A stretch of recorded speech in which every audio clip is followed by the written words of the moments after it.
Ako po si Erika Maglani, ang nagpapakitang guro at ang aking paksa po ngayon ay ang kolonyalismo sa asinaturang Araling Panlipunan sa ikalimang panita. Magsidayo ang lahat para sa ating panalangin. Iyo ko ang ating mga ulo at ipikita ang ating mga mata at tayo ay magdasal. Maraming salamat po sa pag-araw ng libro mo sa amin na mabuhay-buhay ninyo kami sa lipunan upang magkaroon kami ng pagkakaan. Ito ay tinataas namin sa iyo, Panginoon. Amen. Isang mapagpalang araw sa inyo, mga bata. Kamusta naman kayo? Ako ay nagkagala dahil nasa mabuti kayo kalagayan. Ngayon bago kayo umupo ay pwede niyo bang pulutin ang mga basura nasa ilalim, likod, gilid at nasa harapan ng upuan? Okay na ba? Masiupo na ang lahat? Meron ba kayong napapansin kay teacher ngayon? Sige nga, ano po napapansin ninyo kay teacher? Si teacher ay isang binibining Pilipinas sa araw na ito. Mahusay. Kaya, ang itatawag ninyo sa akin ay binibini at kayo naman ang aking mga binibini at mga ginoo. Kaya pwede ko po bang malaman kung sino po ang lumiban sa ating klase ngayon? Binibini Jaya? Mahusay at walang lumiban sa ating klase ngayon. At dahil dyan, ay bibigyan niyo ng Voyager Club ang inyong mga sarili. Alam niyo po ba kung ano ang Voyager Club? Ganito po yan. 1, 2, 3, 1, 2, 3, boy, boy, Voyager. Mahusay naman dahil alam talaga ang palakpak sa Voyager Club. At ngayon naman ay papangkatin ko kayo sa dalawang pangkat. Ang unang hanay na ito ay ang unang pangkat at ito namang pangalawang hanay na ito ay ang pangalawang pangkat. At bumuo kayo ng bilog sa inyong pangkat. Gawin lamang ito ng tahimik lamang. Tapos sabaw bumuo ng bilog sa bawat pangkat. Ngayon, tumingin naman dito sa harapan. Ano po bang napapansin ninyo sa ating harapan? Ito ay aking watawat. Mahusay. At alam niyo po ba kung ano ang sumisimbolo sa kulay asul at kulay pula sa ating watawat? Tama! Ang sumisimbolo sa ating kulay asul sa ating watawat ay kalayaan, kapayapaan, at katarungan. Habang ang kulay pula naman sa ating watawat ay ang kahitingan at pagkamakabayan. Ngunit sa klase natin ngayon, ang sumisimbolo sa kulay asul sa ating watawat ay ang unang pangkat. At ang kulay pula naman sa ating watawat ang sumisimbolo sa pangalawang pangkat. At alam niyo po ba kung ano ang sumisimbolo sa mga bituin na ito sa ating watawat? Mahusay. Ang sumisimbolo sa tatlong bituin sa ating watawat ay ang Luzon, Visayas, at ang Mindanao. Ngunit sa klase natin ngayon, ang mga bituin na iyan ay nagkakahalaga ng 5 puntos. Maglalagay ako ng isang bituin o 5 puntos sa bawat pangkat na nakikita kong hindi maiingay nagpaparisip ang kanilang pangkat at nagpapakita ng magandang asat. Ngunit kukunin ko o babawiin ko ang bituin o ang 5 puntos na ito kapag nakikita kong hindi nagpapartisipa ang bawat pangkat at nag-iingay. Naiintindihan po ba ako, mga binibini at ginoo? Mabuti naman kung gano'n. Ngayon, para naman malaman ninyo kung ano at kung hindi niyo dapat gawin sa ating klase ay babasahin natin ang panuntunan sa klase. Estudyante ay maging magalang. Dapat irespeto ang isa't isa. R. Responsable sa mga gawain dahil ang lahat po ng ating ginagawa ay may sanhi at merong bunga. I. Ingatan ang mga gamit na nasa loob. Dapat po tayong maging maingat sa ating paggalaw dahil baka tayo ay makasira ng gamit dito sa ating klase, sa loob ng ating klase. Dapat tayo ay maingat sa paggalaw at hindi tayo tumatakbo kung saan-saan dahil magagamit pa natin ang mga gamit na nandito sa ating klase. Naintindihan po ba ako? Mabuti naman. A. Kumilos ng maayos at naaayos. Umupo tayo ng maayos, itaas ang ating mga kamay kung may sasabihin o may sagot at makinig lamang kay teacher. Naintindihan ko ba? Mabuti naman kung ganon. At ang huli, aktibo na nakikilahok sa talakayan na hindi nag-iingay. Dahil kapag nag-iingay ang bawat pangkatan, ano ba ang magiging bunga nito? Magbabawas si teacher o si binibini ng puntos. Naintindihan po ba ako mga binibini at Ginoo? Mabuti naman kung gano'n. Ngayon naman ay, sino ang makakapagsabi o makakapagbigay sa akin kung ano ang ating itinalakay noong nakaraang linggo? Sino nga, binibini Angelica? Ano ba ang ating itinalakay noong nakaraang linggo? Mahusay. Ang itinalakay natin noong nakaraang linggo ay ang mga di-material na pamanang kultura. O ano-ano naman ang mga di-material na pamanang kultura? Sige nga, binibining Samantha. Mahusay. Ang mga di-material na pamanang kultura ay ito ay tumutukoy sa mga kaugalian, mga tradisyon, kasanayan, kaalaman at ekspresyon na itinapasa sa isang henerasyon patungo sa isa pa. Napakahusay at dahil dyan, bibigyan natin si Binibining Angelica at si Binibining Samantha ng Latina Club. Alam niyo ba kung ano ang Latina Club? Ganito yan.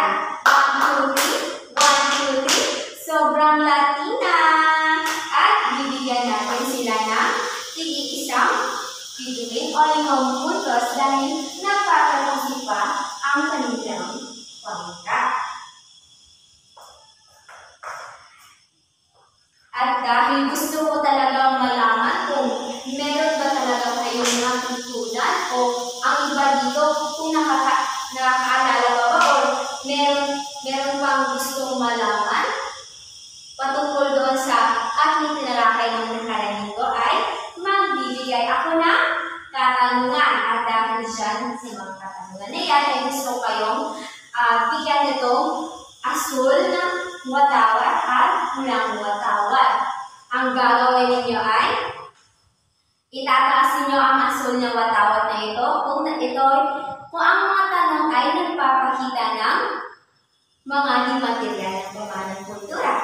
At itataas ninyo naman ang pulang watawat na ito kung hindi ito nagpapakita ng mga di-material na pamanang kultura. Handa na po ba ang lahat? Mabuti naman mga binibini at Ginoo. Kumuha ng isa, ipasa. Kumuha ng isa, ipasa. Ngayon sa unang tanong,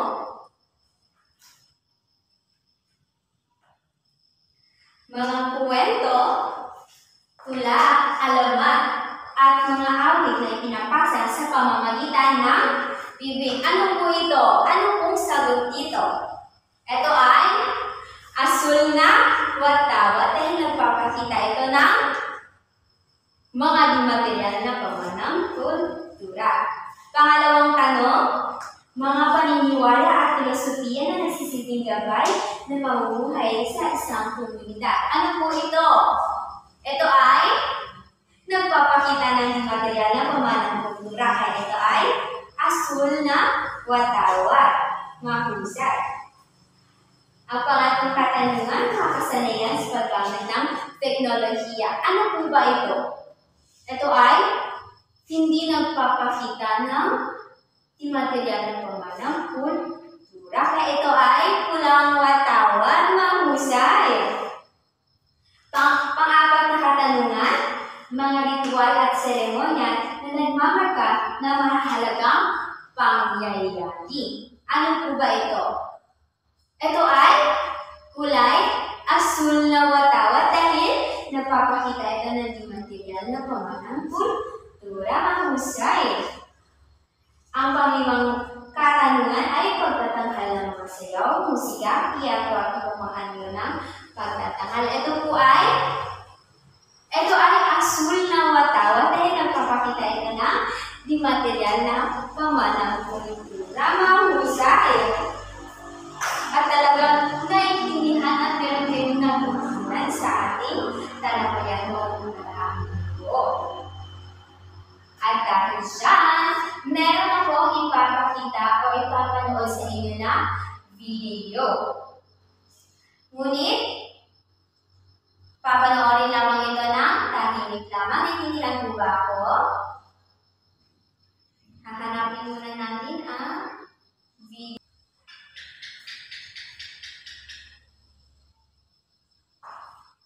Ito ang video, panoorin lamang ito ng tahimik lamang. Dahil may katanungan si Binibini mamaya.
Naiintindihan po ba ang nasa video? Naiintindihan po ba? Sige nga, magtatanong ako.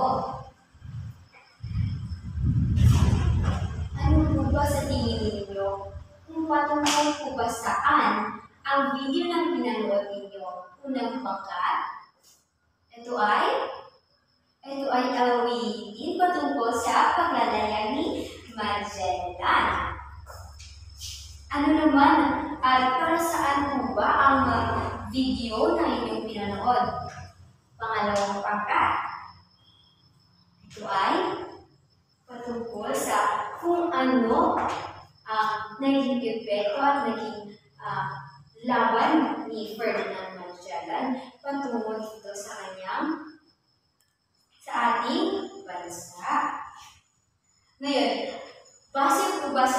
video na inyong napanood, meron na po ba kayong ideya sa ating tatalakayin ngayong araw na ito? Unang pangkat, ano sa tingin ninyo? Maaari. Pwede tayong umawi sa mga awitin patungkol sa paglalaya ni Ferdinand Magellan. Titignan natin mamaya. Ano naman sa tingin ninyo?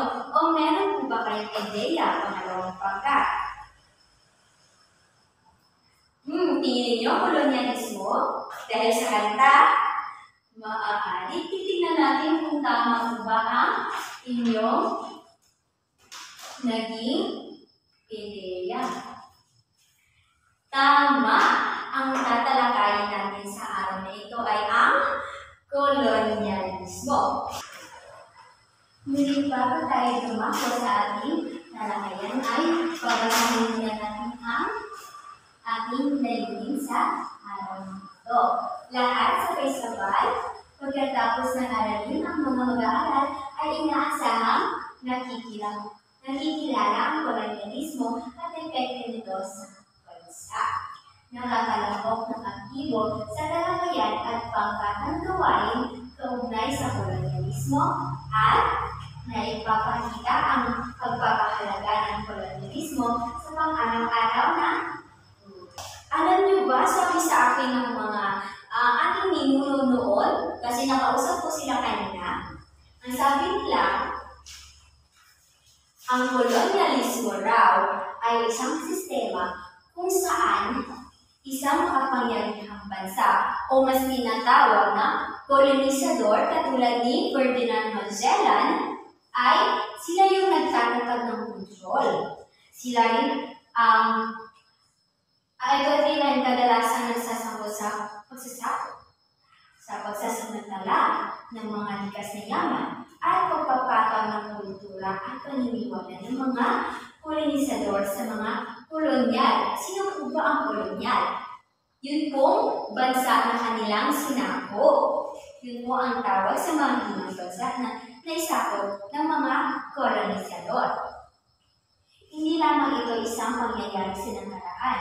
Ang mga epekto ay nakaramdam pa rin hanggang ngayon sa maraming bahagi ng mundo. Sa mga isinakop na bansa, gaya na lang ng ating bansa. Alam niyo po ba na tayo ay sinakop ng mga Espanyol sa loob ng 330 taon tayong isinakop ng mga Espanyol, habang 48 naman taon naman tayong isinakop ng mga Amerikano. At sa loob ng taon na ngayon ay meron pong mahalagang influensya o naging epekto sa atin bilang Pilipino ang mga kolonyalismo. Basahin niya ang mahalagang influensya ng kolonyalismo sa Pilipinas dito sa pangpolitika. Ang kolonyalismo ay Espanya at Amerika ay nakikiwan ng malaking marka sa sistema ng pamahalaan ng Pilipinas. Ang mga institusyon at batas na nila ay nagpapatuloy ng influensya ng ating bansa hanggang ngayon. Alam niyo, maraming salamat po ng pangkat sa pagbabasa. Alam niyo po ba, sabi ng lolo ko, ang sabi nila, yung dati, nung kapanahunan pa ng ating mga ninuno raw, ay tayo ay walang mayor, walang gobernador, walang mga kagawad dahil ang meron lamang ay dato sa isang pamahinan. At sila yung namamahala sa kanilang mga kautusan. Hindi kagaya ngayon. At dahil tayo ay na-influensyahan ng kolonyalismo, ang halimbawa po ng pangpolitika ay ang sistema ng edukasyon at mga legal na sistema. Dahil nung pumunta dito o nung sinakop tayo ng mga kolonisador kagaya ng bansang Espanya at bansang Amerika, ay sila yung nagtatag ng mga legal na sistema at ang sistema ng edukasyon. Nararamdaman po natin, hindi po ba hanggang ngayon sa ating pag-aaral dahil nandito po tayo sa paaralan, hindi po ba? Yan po ay isang halimbawa ng pampolitika. At ano naman ang mahalagang impluwensya ng kolonyalismo sa pang-ekonomiya? Basahin niya. Sabay-sabay, pangalawang pangkat. Ang pang-ekonomiya ng kolonyalismo ay nagdudulot ng malaking pagbabago sa ekonomiya ng Pilipinas. Ang Kastila ng bansa ay sinamantala para sa tibangan ng mga kolonistador. Alam niyo po ba, mga binibini at ino, ang sabi sa akin ng lola ko, ang sabi nila, ang ating bansa ay mayaman. Marami silang pananim, marami silang mga kahit ano, ang asukal dito, tabako doon, at dahil nga tayo ay sinakop, isinamantala yun ng mga kolonisador. Kagaya na lamang ng mga pananim na pang-export doon sa mga daigmang merkado.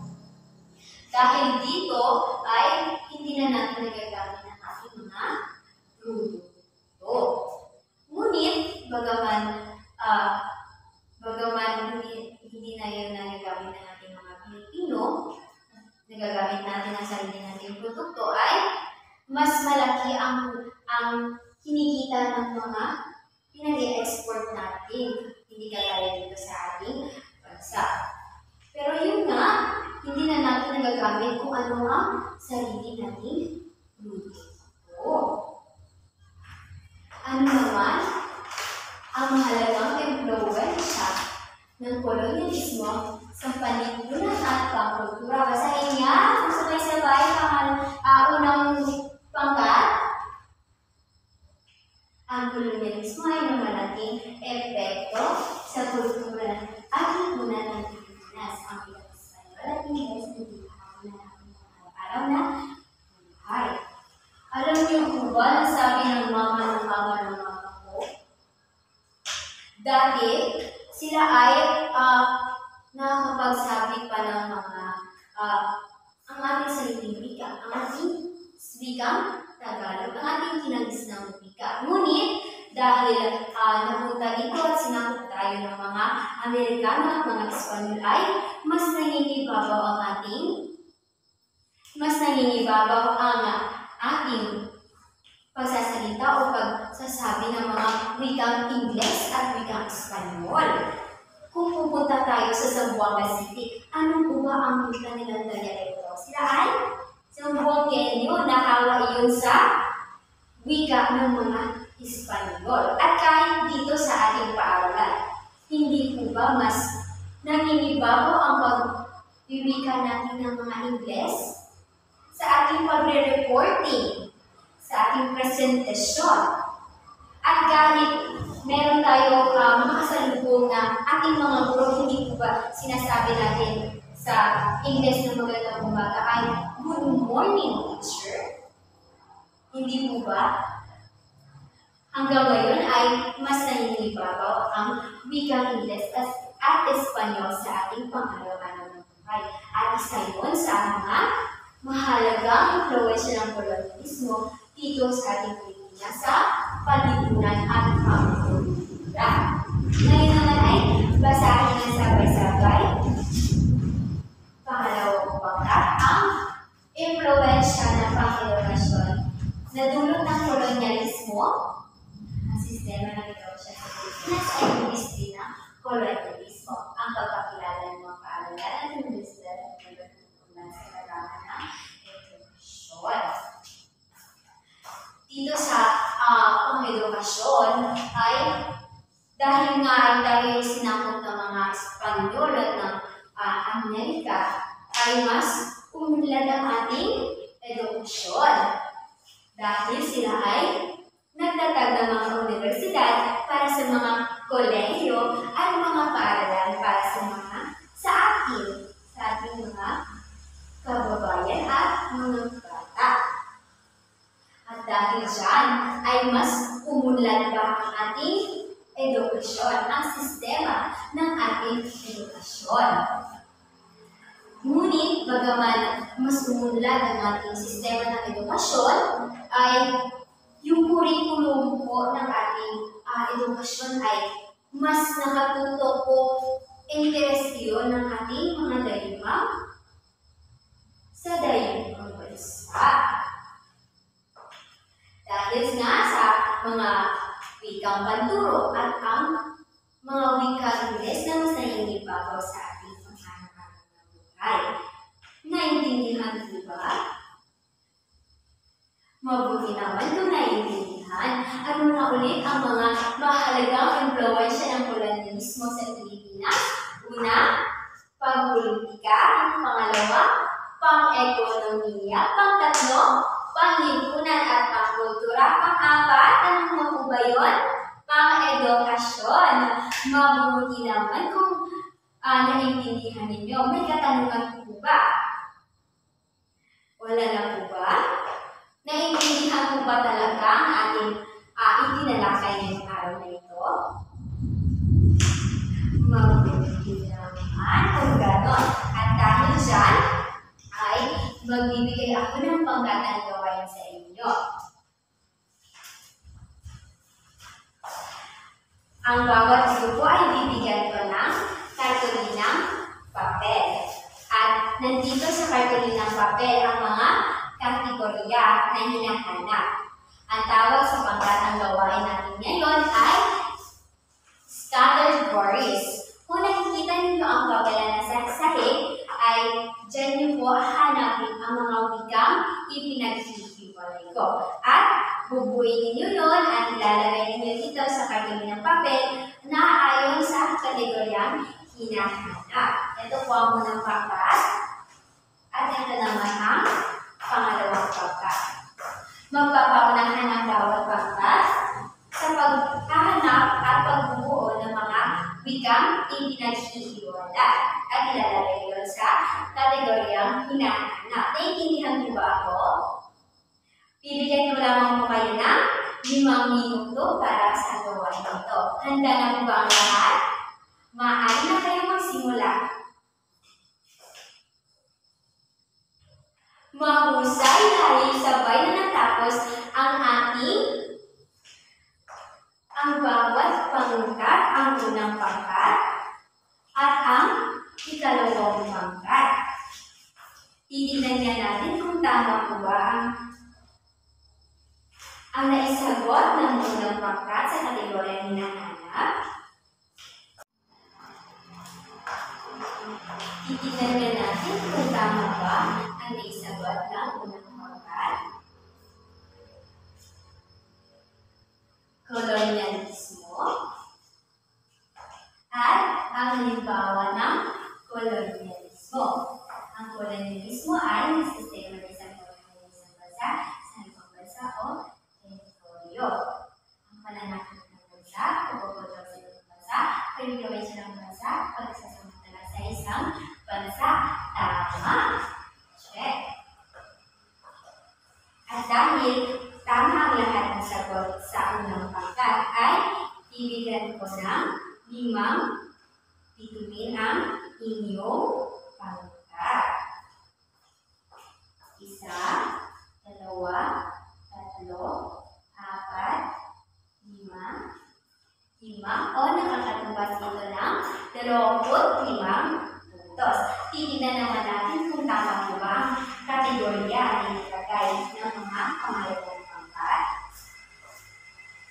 Ang unang kategorya ay mahalagang impluwensya ng kolonyalismo at mga halimbawa nito. Pangpolitika, pang-ekonomiya, panlipunan ng pangkultura, pang-edukasyon, tama.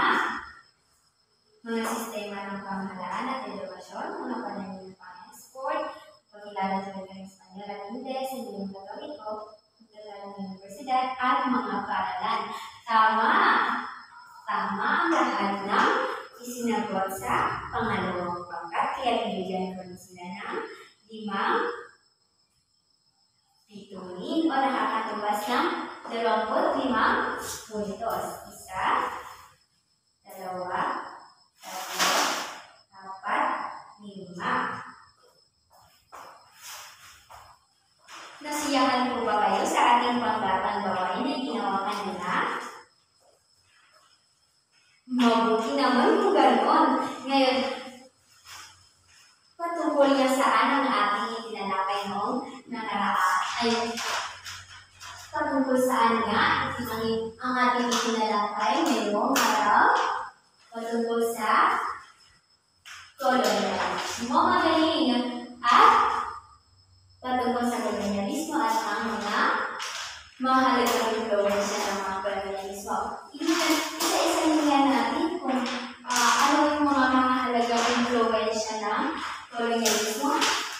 Tatanggalin ko para walang makakita na talaga bang may natutunan. Sige nga, ano-ano nga ang mga mahalagang impluwensya ng kolonyalismo? Mahusay. Ang mga mahalagang impluwensya ng mga kolonyalismo ay sa pampolitika, pang-ekonomiya, panlipunan at pangkultura at ang pang-edukasyon. Ngayon, magbigay ka ng halimbawa sa pampolitika. Magaling ang isa sa halimbawa dito ay ang legal na sistema at sistema ng ating edukasyon. Magbigay nga rin ng halimbawa sa pang-ekonomiya. Magaling ang isa sa mga halimbawa ng pang-ekonomiya ay ang pagtatanim sa pang-export sa tayong merkado. At magbigay naman ng halimbawa sa palipunan at pangkultura. Magaling ang pagwikang Ingles at ang kanilang pagpapakilala sa wikang Ingles at ang Espanyol. At ano naman ang halimbawa sa pang-edukasyon? Magaling ang pagtuturo nito at ang pagtatag nito sa universidad at mga paaralan. Mabuti naman kung ganun at naintindihan niyo talaga ang ating itinalakay sa araw na ito. Ngayon ay kumuha kayo ng hindi na lang. Magbibigay na lang ako dito niyo sasagutan sa papel na ito ang inyong sagot. Kumuha ng isa at ipasa. Kumuha ng isa at ipasa. Bibigyan ko lamang kayo ng 3 minuto para sagutan ito. Saan po ba magsasagot? Dito lamang po sa papel na ito. Basahin po ang panuto bago sumagot. Tapos na po ba ang lahat? Ipasa ang papel sa harapan. Tapos na po ba? Pasa na po ang papel. Ibabalik ko ito sa susunod nating pagkikita dahil i-check pa ito. Ngayon ay bibilangin natin ang minutos ng inyong pagkat. Sabay-sabay tayo magbilang para sa unang pangkat. 5, 10, 15, 20,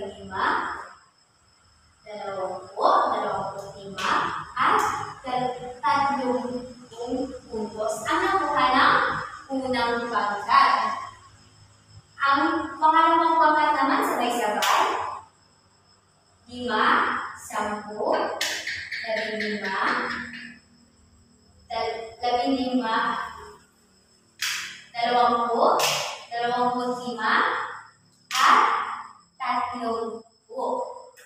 at 30. Ang pangalawang pangkat ay nakakuha rin ng 30 puntos. Palakpakan nga yung sarili.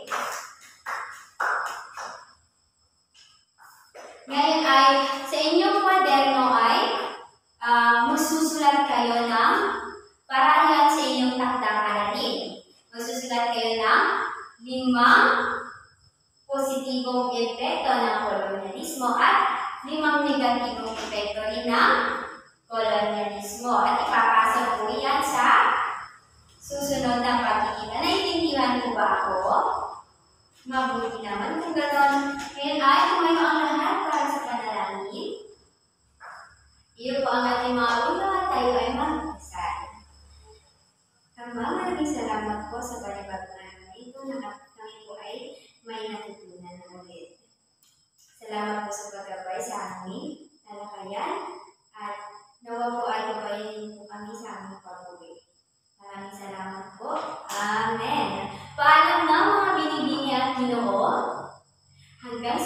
nating pagkikita sa susunod na pagkikita. Hindi niyo po dapat kakalimutan ang takdang aralin